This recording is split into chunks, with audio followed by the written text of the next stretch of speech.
పూర్తి వివరాలకు చదవండి రేపటి అక్షర శిల్పం దినపత్రికలో.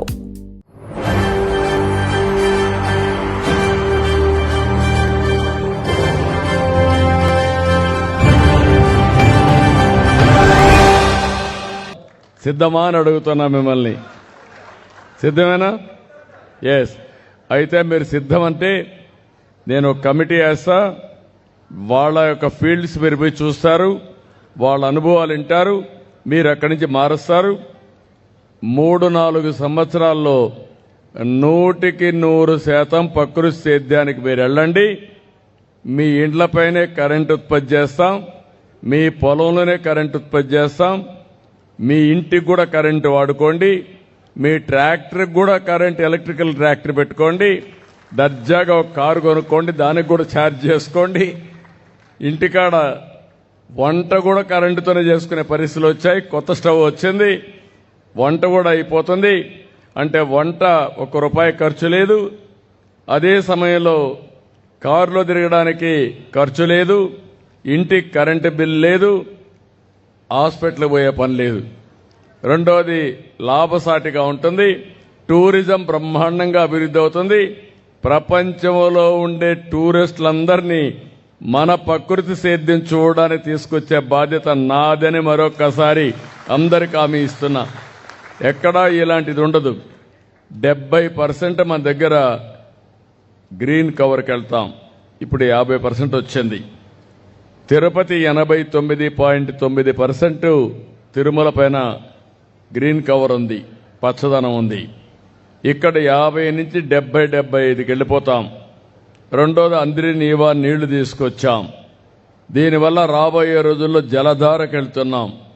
భూమిని జలాశయంగా చేసి 3 మీటర్స్ 6 మీటర్స్ అంటే వర్షాకాలం తర్వాత 3 మీటర్లో ఉంటుంది.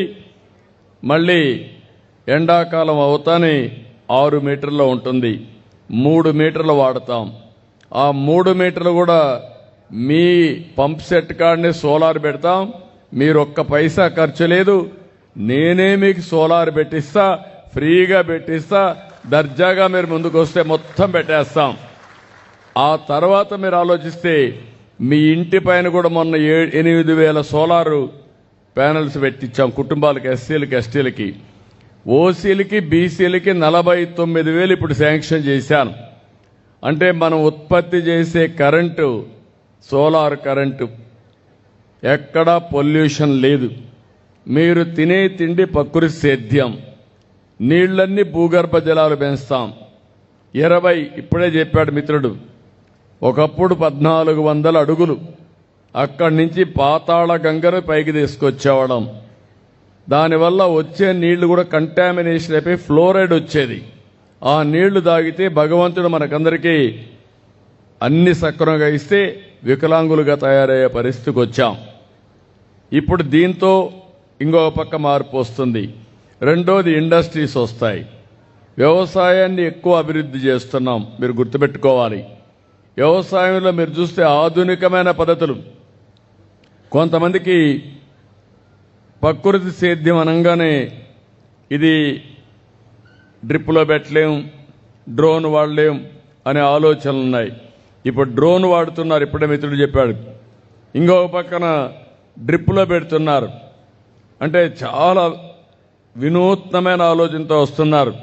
రేపు రాబోయే రోజుల్లో యూరియా మొత్తం బంద్ చేసి ప్రకృతి సేద్యానికి కావాల్సిన మొత్తం ఇక్కడ ప్రోత్సహిస్తాం. వేప పిండి దగ్గర నుంచి ఏమేం కావాలో అవన్నీ కూడా తీసుకొచ్చి ఇక్కడ మనం పెడితే ఆటోమేటిక్గా ఒక ఊపు వస్తుంది.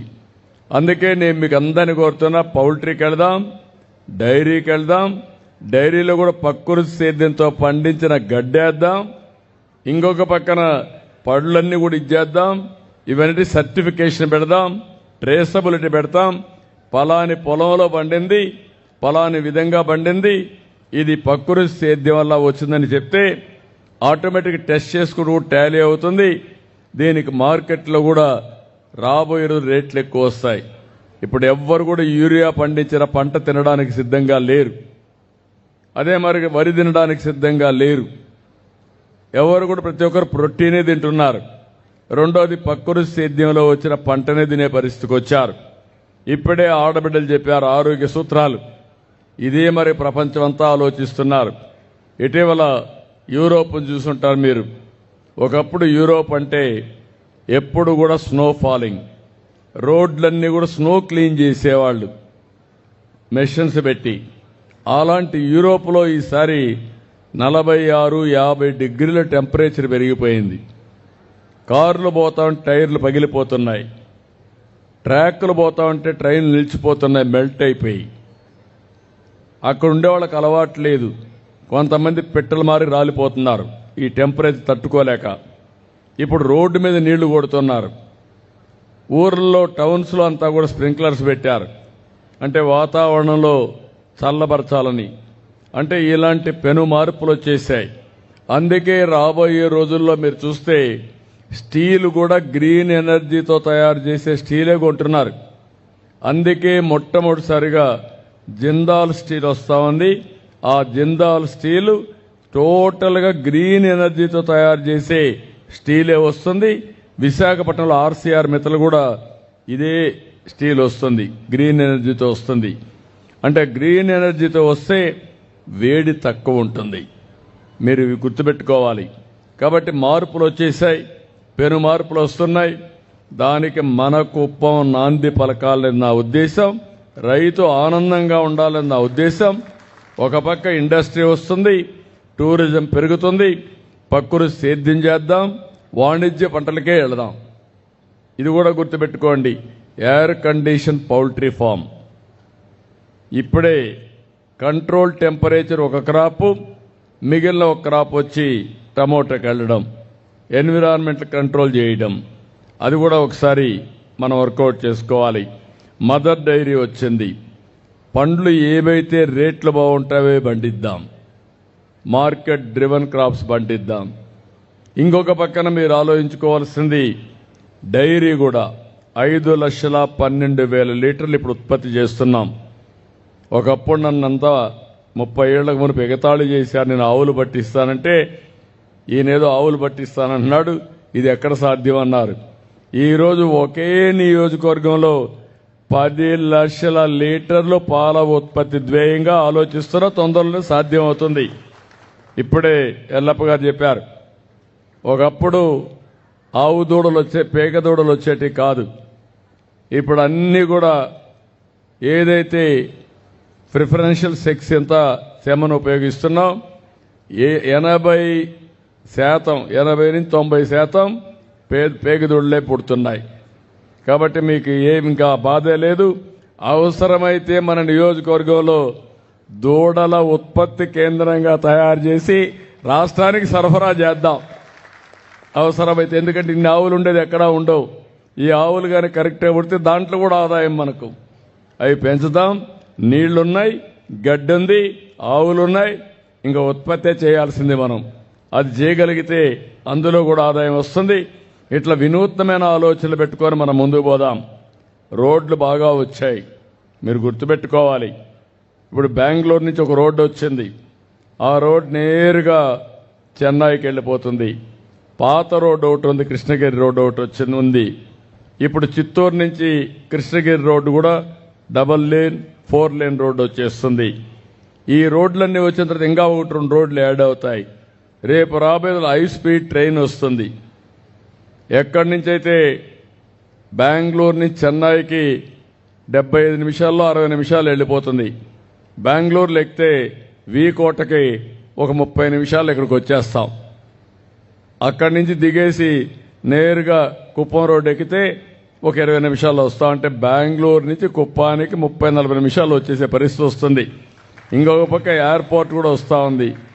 ఎయిర్పోర్ట్ వస్తే మీరు పండించిన పంటలు, ప్రకృతి సేద్యంతో పండించే కూరగాయలు అవసరమైతే ఇతర దేశాలకు ఎగుమతి చేసి డబ్బులు సంపాదించే పరిస్థితి వస్తుంది. లాజిస్టిక్స్ కూడా వర్కౌట్ చేస్తాం. ఒకటి కాదు, చాలా ఆలోచిస్తున్నాను. ఈరోజు ఒక మీనింగ్ఫుల్ మీటింగ్ ఇది. చాలా సంతోషం. రైతుల్లో ఇంత చైతన్యం ఉందంటే నేను నమ్మలేకపోతున్నా. ఇక్కడ సెరికల్చర్ పండిద్దాం, అదే మరి కూరగాయలు పండిద్దాం, పూలు బాగా వస్తాయి, ఆర్చర్డ్స్కి వెళ్దాం, ఇంకొక పక్క పళ్ళు పండిద్దాం, ఆవులు, పౌల్ట్రీ, కొన్ని ఇంకా కూడా షీప్ కూడా, మటన్ కూడా లాభసాటిగా ఉంటుంది. అది కూడా స్టాల్ ఫెడ్, ఇంటి దగ్గరనే పెట్టి గడ్డి తీసుకొచ్చి మనం గొర్రెలు మేపడం, లేకుంటే మేకలు మేపడం, ఇది కూడా లాభసాటిగా ఉంటుంది. చెరువులన్నీ ఉన్నాయి, చెరువుల్లో చేపలు కూడా వేద్దాం, చేప పిల్లలు కూడా వేస్తే ప్రోటీన్ ఎక్కువ వస్తుంది, మీ ఆరోగ్యం బాగుంటుంది. అది కూడా నేచురల్ ఫార్మింగ్, ప్రకృతి సేద్యానికే వెళ్దాం. ఇలాంటివన్నీ చేసి రైతులను ఆదుకోవడం, చదువుకున్న పిల్లలకు ఉద్యోగాలు రావడానికి ప్రపంచంలో ఉండే బెస్ట్ ఇండస్ట్రీస్ అన్ని కుప్పానికి వస్తాయి. ఇప్పుడు ఒక 30 వచ్చాయి, 10,000 కోట్లు పెట్టుబడి వచ్చింది, 40,000 మందికి ఉద్యోగాలు వస్తాయి. ఇప్పుడే మిత్రులు చెప్పారు, పొగురుపల్లిలో ఒకే రోజు రాత్రింబగళ్ళు పనులు జరుగుతున్నాయంటే అది ఈ ప్రభుత్వం మీద ఉండే విశ్వాసం అని మరొక్కసారి మీ అందరికీ తెలియజేస్తున్నా.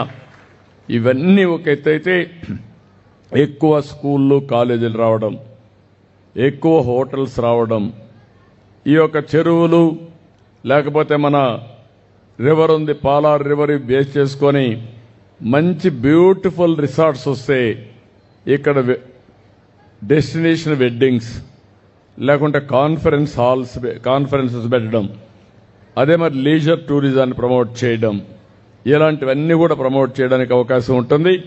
నేను చాలా మీకు కావాల్సిన మిమ్మల్ని ఒకటే అడుగుతున్నా, ఈరోజు నేను చెప్పేటన్నీ కూడా మీకు కలగా కనపడస్తాయి. అదేదో చెప్పేస్తున్నారు అవుతాయా అని, మీ కళ్ళ ముందర మీరే చూశారు. అందరి నీవా నీళ్లు వస్తాయని ఎవ్వరూ ఊహించలేదు. శ్రీశైలం మల్లన్న నుంచి కంగుంది వరకు నీళ్లు తీసుకొచ్చి కలిపామంటే రేపు రాబోయే రోజుల్లో శ్రీశైలం మల్లన్న నుంచి తిరుపతి వెంకన్నను కూడా కలుపుతున్నాం. అంటే కళ్యాణ్ డ్యామ్ కూడా నీళ్లు తీసుకెళ్లిపోతున్నాం. ఇలాంటివన్నీ కూడా అయితే ఆ నీళ్లన్నీ కూడా నేను ఒకటే ఆలోచిస్తున్నా, కాస్ట్ ఎక్కువ, డబ్బులు ఎక్కువ. మన ఊరిలో పడిన వర్షాన్ని భూగర్భ జలాలుగా మార్చుకోకుండా సముద్రానికి పంపించి ఎక్కడి నుంచో నీళ్లు తీసుకొస్తే అది సస్టైనబుల్ మోడల్ కాదు. కరువు రాకుండా ఉండాలంటే ఇది కూడా అవసరం. నేను మొన్నే కర్ణాటకలో ఒక మీటింగ్ జరిగింది, తుంగభద్ర డ్యామ్కి గేట్స్ పెట్టే కార్యక్రమం. తెలంగాణ సీఎం, నేను, కర్ణాటక సీఎం, సెంట్రల్ మినిస్టర్ అందరం కలిశాం. నేను ఒకటి ప్రపోజల్ పెట్టాను, గోదావరి కావేరి కలపాలని. గోదావరి కావేరి కలిపితే ఆంధ్ర రాష్ట్రంలో గోదావరి, పెన్నా, కృష్ణ, అదే మరి ఇంకొక పక్కన వంశధార, 4 నదులు కలుస్తాయి. ఈ 4 నదులు పోయి కిందన కావేరి కలుస్తుంది. కావేరి వల్ల ఇంకొక పక్కన మీరు ఆలోచిస్తే మహానది నుంచి కూడా నీళ్లు వస్తే మహానది కూడా కలుస్తుంది. ఇది అయిన తర్వాత గంగా, కావేరి వయా మహానది ద్వారా కల్పిస్తే దేశంలో క్వాడ్రిలేటరల్ రోడ్డు ఎట్టయితే వచ్చిందో ప్రపంచం మొత్తం, భారతదేశం అంతా ఒక రోడ్డు, అలాంటిది దేశం మొత్తం గంగా, కావేరి ఈ దేశానికి ఒక శ్రీరామ రక్ష. అప్పటి నుంచి ఇంకా రాష్ట్రంలో, దేశంలో కరువు అనే మాట ఉండదు. రైతాంగానికి దానికంటే మించిన రోజులు ఉండవని చెప్పి తెలియజేసుకుంటూ, ఏదైనా మళ్ళా ఒకటి విజ్ఞప్తి చేస్తున్నా, మన నియోజకవర్గంలో మీరందరూ ఒప్పుకుంటే మనందరం ప్రకృతి సేద్యానికి వెళ్ళిపోయి మన నియోజకవర్గం వరకు ఎక్కడ యూరియా ఇవి లేకుండా, కెమికల్ ఫెర్టిలైజర్స్ లేకుండా నిర్ణయం చేద్దాం. దానికి కూడా మీరు రైతాంగం మొత్తం ఒక ఫేజ్ల మారిగా పోదాం. 3-4 ఏళ్ళు పెట్టుకుందాం. 4 ఏళ్ల తర్వాత మన నియోజకవర్గంలో కెమికల్ ఫెర్టిలైజర్స్ వాడకుండా, పెస్టిసైడ్ వాడకుండా మొత్తం పంట పండించి ప్రపంచానికే ఒక నమూనాగా అందజేద్దాం. దానికి మీరు సిద్ధంగా ఉంటే నేను కూడా సిద్ధమే. గట్టిగా చేపట్లు కూడా చెప్పండి, మేము చేయగలుగుతామని ఒక సంకల్పం. ఎస్, దేశంలో ఎవరు చేయలే. 14-15లో నేనే ప్రకృతి సేద్యానికి ఊతమిచ్చాను. ఇప్పుడు అందరూ మాట్లాడుతున్నారు. మొన్న స్విట్జర్లాండ్లో ఏదైతే వాళ్ళు ప్లానెట్ ఫుడ్ ప్రైజ్ ఇచ్చారు, ప్రపంచంలో జరిగే అతిపెద్ద ఎక్స్పెరిమెంట్ ప్రకృతి సేద్యం ఆంధ్రప్రదేశ్. దీనికి $1.5 బిలియన్ మనకు ప్రైజ్గా ఇచ్చారు. అది మన కృషికి మనం చేసిన పనికి గుర్తింపు. కాబట్టి మిమ్మల్ని అందరినీ కోరుతున్నా, ఇప్పటి నుంచి మీలో ఒక కమిటీ కూడా వేస్తాం. ప్రకృతి సేద్యం వాళ్ళని చూసిన ఆడబిడ్డల్ని ప్యాషన్తో చెప్తున్నారు, వాళ్ళ అనుభవంతో చెప్తున్నారు. ఇప్పుడు ఛాలెంజ్ చేసి చెప్పాడు, నా ఇంట్లో ఎవరికి కూడా జ్వరం లేదు, దగ్గు లేదు, తలకాయ నొప్పి లేదు, హాస్పిటల్కి పోయే పని లేదని చెప్పి చాలా స్పష్టంగా చెప్పారంటే అది భవిష్యత్తు. అలాంటి భవిష్యత్తును అందించే రైతన్నలకి మరొక్కసారి మనస్ఫూర్తిగా అభినందనలు. ఈ ప్రభుత్వం కూడా మీకు అండగా ఉంది. మీరు ఒకసారి చూస్తే 20,000 రూపాయలు అటు కేంద్రం ఇటు రాష్ట్రం అన్నదాత పిఎం కిసాన్ కింద మీకు డబ్బులు ఇస్తున్నాం. 3 విడతల్లో ఇస్తున్నాం. రెండవది చిత్తూరు జిల్లాలో 2 సార్లు పోయినసారి దగ్గర 200 కోట్ల రూపాయలు మ్యాంగో రైతులకి మనం సబ్సిడీ ఇచ్చాం, 4 రూపాయలు చొప్పున. ఈ సంవత్సరం మళ్ళా ఒక 200 కోట్ల రూపాయలు ఇస్తున్నాం. నాకే ఆశ్చర్యంగా ఉంది, ప్రపంచమంతా ఎట్లా మారారంటే ఒక పక్క యుద్ధం, దాని ఎఫెక్ట్ కూడా వచ్చింది. రెండోది కూడా మీరు చూస్తే వరి తినేవాళ్ళు తగ్గారు. ఇప్పుడు మ్యాంగో తాతాపూరి తినేవాళ్ళు కూడా తగ్గిపోయారు. ఓన్లీ టేబుల్ వెరైటీస్కే డిమాండ్ వచ్చే పరిస్థితి వస్తూ ఉంది. షుగర్ కేన్ ఒకప్పుడు పెద్ద డిమాండ్ ఉండేది, ఇప్పుడు షుగర్ తినడం మానేశారు. అంటే ఒక్కొక్క 10 ఏళ్లకు ఆహారపు అలవాట్లు మారిపోతున్నాయి. అంటే ఆహారపు అలవాట్లు మారిపోయినప్పుడు మన ఆలోచన విధానం కూడా మారిపోవాలి. మారకపోతే మనం ఏం చేసినా బాధపడడం తప్ప ఇంకోటి ఉండదు. ఇవన్నీ కూడా చేయాల్సిన కోరుకుంటూ, నాకు కూడా చాలా మిమ్మల్ని చూసి నేను ఎప్పుడో ఒక మాట అంటూ ఉంటాను, అనునిత్యం నేను విద్యార్థిని, కొత్త విషయాలు నేర్చుకుంటా, పాత విషయాలు మర్చిపోతానని చెప్తాను. ఈరోజు మీతో మాట్లాడితే నాకు ఎక్కడ లేని హుషారు వచ్చింది, ఎక్కడ లేని శక్తి వచ్చింది, ఒక నమ్మకం వచ్చింది. అంటే నేను చేసే ప్రయోగం పట్ల నమ్మకం ఉంటే దూసుకెళ్తాం.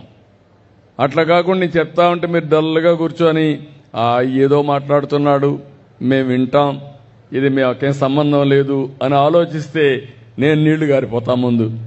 మళ్ళా ముందుకు పోవాలంటే హుషారు ఉండదు. అట్లా కాకుండా మీలో మార్పు వస్తూ ఉంటే నాలో ఉత్సాహం పెరుగుతుంది. అధికార యంత్రాంగాన్ని హుషారు చేస్తాం. మొట్టమొదటిసారిగా మీరు చూస్తే విజయ్ కుమార్ని, ఆయన మొట్టమొదటిగా ఒక సెక్రటరీగా పనిచేశాడు నా దగ్గర. పనిచేసి పెండేకంటి వెంకట సుబ్బయ్య కొడుకు, ఆయన సెంట్రల్లో మినిస్టర్ పనిచేశాడు, నంద్యాల పార్లమెంట్ మెంబర్గా ఉన్నాడు. ఆయన రిటైర్ అవుతాంటే రమ్మన్నాను, వచ్చాడు. ఏం చేస్తామని అడిగా. సార్ ఇన్నేళ్లు సర్వీస్ చేశాను, ఇంటికి పోయి రెస్ట్ తీసుకుంటానన్నాడు. నువ్వు రెస్ట్ తీసుకుంటా బాగానే ఉంది, నీకు పని లేకపోతే నీ బుర్ర చెడిపోతుంది, బాడీ కూడా చెడిపోతుంది, తొందరలో ముసలివాడు అయిపోతావు, ఎందుకు ఒక ఛాలెంజింగ్ జాబ్ చేయకూడదా అని అడిగాను. ఏంటి సార్ అన్నాడు. ప్రకృతి సేద్యానికి హెడ్గా ఉండు, నువ్వు చెయ్యి, నీకు కూడా మంచి పేరు వస్తే నీ ఆరోగ్యం బాగుపడుతుందన్న. సార్ ఇది ఎవరింటారు సార్ అన్నాడు. నేను నడిపిస్తా, నువ్వు నడవమన్నా. ఈరోజు ఆయనకి ఎంత ప్యాషన్తో ముందుకు పోతున్నా అంటే ఇక్కడ ఆడబిడ్డల కంటే ఎక్కువ హుషారుగా ఉన్నాడు. రిటైర్డ్ అయిన ఆఫీసర్ అంటే ఒక్కొక్కసారి దారి చూపిస్తే దూసుకెళ్తా ఉంటారు. ఆ విధంగా దూసుకెళ్లే పరిస్థితికి వచ్చాడు. ఇప్పుడు ప్రధానమంత్రి గారు కూడా ప్రతి ఒక్క మీటింగ్లో మాట్లాడుతున్నాడు ప్రకృతి సేద్యం గురించి. తొందరలో భారతదేశానికి, ఒకప్పుడు మీరు డాక్రా ఉమెన్ దేశానికి దశ దిశ నిర్దేశించారు, ఇప్పుడు కూడా చేస్తున్నారు. రెండోది ప్రకృతి సేద్యం కూడా ప్రపంచానికి ఒక దశ దిశ నిర్దేశించే పరిస్థితి ఆంధ్రప్రదేశ్ రైతులు చేయబోతున్నారు. ఇది నాకు గర్వకారణం అని చెప్పి నేను మీకు తెలియజేస్తూ, నాకు ఇక్కడ కనపడేది ఏంటంటే మగవాళ్ల కంటే మా ఆడవాళ్లు రైతులుగా కండువా వేసుకొని మేము ప్రకృతి సేద్యం చేస్తామని చూపిస్తున్నారంటే నేను చాలా గర్వపడుతున్నా. ఇంకా అపజయమనే మాట లేదు. చదువుకున్న వాళ్ళు కూడా వచ్చి సాఫ్ట్వేర్ ఇంజనీర్లు కూడా వదిలిపెట్టి ప్రకృతి సేద్యం చేసి డబ్బులు సంపాదిస్తున్నారు. 2 విధాలు ఆనందపడుతున్నారు. ఒకటి డబ్బులు వస్తున్నాయి, రెండోది సమాజానికి మంచి చేశామనే తృప్తి కూడా మిగులుతా ఉంది. Wonderful experience. All the best. అందరికీ నమస్కారాలు. జై హింద్, జై తెలుగు తల్లి. ధన్యవాదములు సార్. రైతులతో ఆత్మీయ పలకరింపు. మన వ్యవసాయాన్ని ఆధునిక సాంకేతికతతో అనుసంధానం చేస్తూ సుస్థిర వ్యవసాయాన్ని భవిష్యత్తు తరాలకు మరిన్ని కథనాల కోసం సబ్స్క్రైబ్ చేసుకోండి మీ అక్షర శిల్పం. పూర్తి వివరాలకు చదవండి రేపటి అక్షర శిల్పం దినపత్రికలో.